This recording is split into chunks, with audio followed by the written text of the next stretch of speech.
Hello, my name is Michaela Hibbler, and in this video I will be showing you how to apply different equine bandages for different purposes. The first bandage we will be doing is a simple polo wrap. You will need a polo that is the correct length to fit your horse's leg, whether they have short or long cannon bones.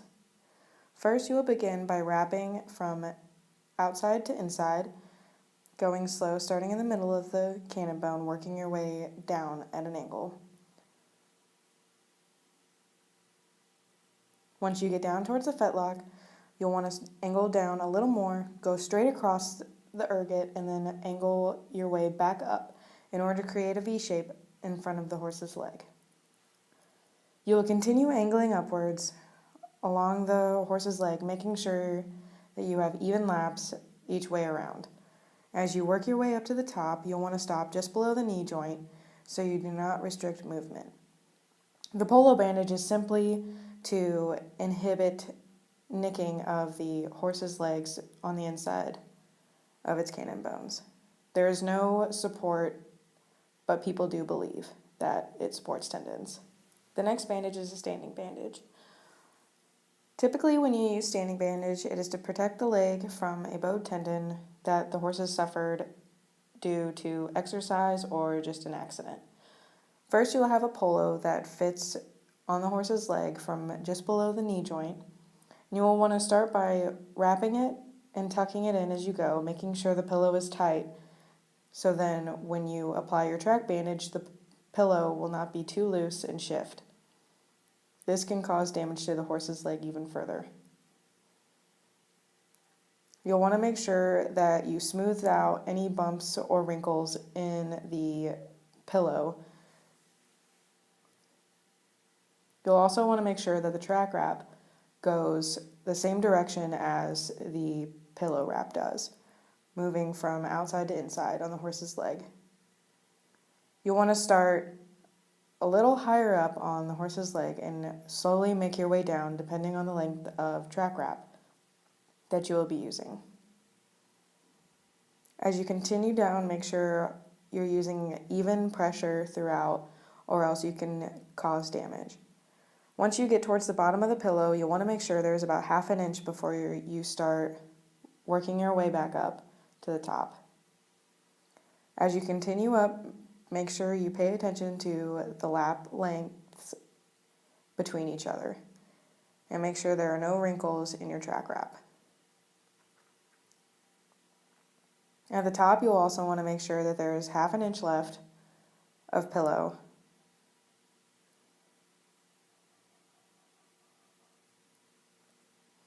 Then secure the Velcro, check to make sure that the bandage isn't too loose or too tight and you're not able to shift it around too much, or else this can cause damage to the horse's leg.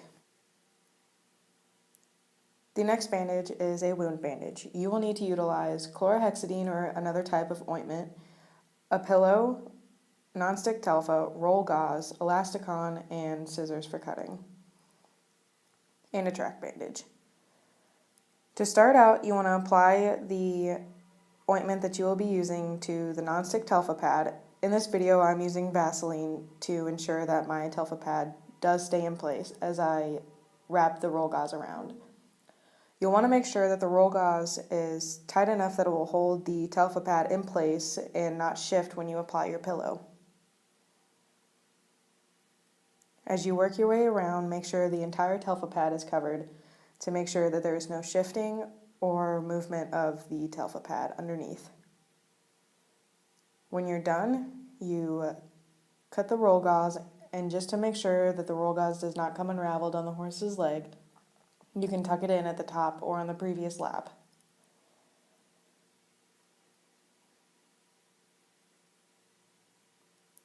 Next, you will grab your pillow that fits your horse's leg from the knee to the fetlock. Again, just like in the standing wrap, you'll want to make sure that you tuck in the pillow tight enough so that the pillow does not shift underneath your track bandage. Make sure you move any wrinkles out of the track bandage. As you work your way around, keep working out the wrinkles and all the lumps and bumps in the pillow.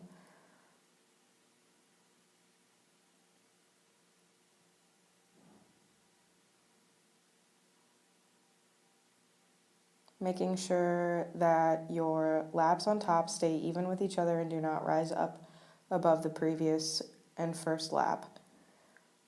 Then you will grab your track bandage and you will start to wrap around the horse's leg, not making it too loose or too tight to cause any further damage to the horse's tendons underneath. You will wrap all the way down, leaving just about half an inch at the bottom, and then continue your way back up. As you get to the top of the pillow, make sure you leave about half an inch exposed. Then, once you wrap around, you can Velcro to secure the track bandage on the horse's leg. Then you'll want to check to make sure that the bandage is not too tight, too loose, it isn't uneven in any places with the pillow and track bandage. Make sure you check top and bottom and for shifting. The next is the stack wrap. You will have two different phases for this wrap. There will be the anchor phase and the stack portion that will go on top of the anchor phase. The stack wrap is to apply protection to a wound that is on the forearm of the horse's leg. The reason that you have an anchor phase is to hold the top of the stack wrap up and keep it from shifting down the horse's leg. The anchor phase is a simple stack wrap that has been placed slightly lower on the horse's fetlock in order to make sure that the top half stays up on the horse's leg. As you get your pillow around, start by wrapping the track wrap around, going downwards. Once you get towards the bottom, you'll want to make sure that you completely cover the bottom of the pillow and also go downwards onto the lower portion of your stack wrap before you start traveling back up to make sure that the two are joined correctly to ensure that it stays together.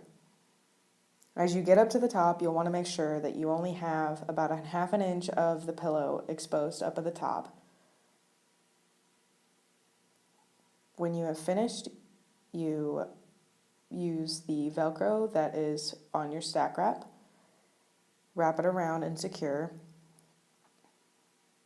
Then check to make sure that your portions are even, not too tight, not too loose, and fit the horse's leg properly.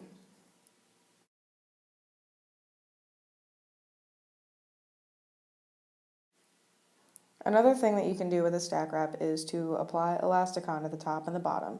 This will keep out dirt and debris that could work its way into the bandage and irritate the horse's leg.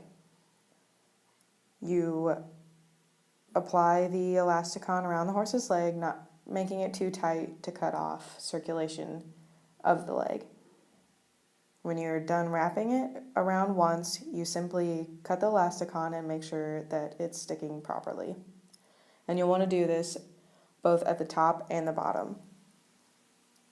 Another way the elasticon helps with the stack wrap is to keep the stack wrap from sliding down and readjusting itself. You want to make sure that you get it all the way around the bottom of the stack wrap to help keep dirt from getting up underneath the wrap and irritating the horse's leg and fetlock area. The next bandage is a hoof bandage. You will need drawing salve, a telfa pad, a diaper, vet wrap, and duct tape, and a pair of scissors. The duct tape you can make a grid with prior to applying to the hoof, as well as cut some strips to help reinforce the duct tape and keep it secured and on the hoof. The first thing you will do is apply the drawing salve to the telfa pad with a pair of gloves. After you've done that, you will take the telfa pad and apply it to where the abscess is present on the hoof. Make sure you keep hold of the leg to make sure it does not go out of your hands and fall back to the ground.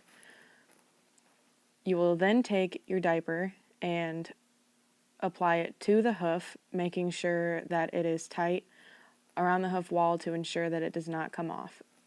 The nice thing about using a diaper is you can use the Velcro straps and secure it like you would onto a baby. As you are doing that, make sure it is not too low to slide off of the heels of the horse. Then you will take your vet wrap and start wrapping it around the hoof. Make sure you have a good hold on the vet wrap so it does not come off as you are applying it. Continue to wrap around, making sure you do not go above the cornet band and do not get tight enough to where it could cut off circulation if you do. Keep wrapping and make sure you cover the diaper completely. You can go a little above the heels to keep the vet wrap on. Then you will cut the vet wrap and secure it to itself. Next, you will grab the duct tape and put it squarely over the bottom of the hoof and then fold up the edges. Make sure you keep a good hold on the hoof at this time. Once you are done with that, you can take the strips that you have cut earlier and apply them to the top to make sure that the duct tape is going to hold on to the hoof securely.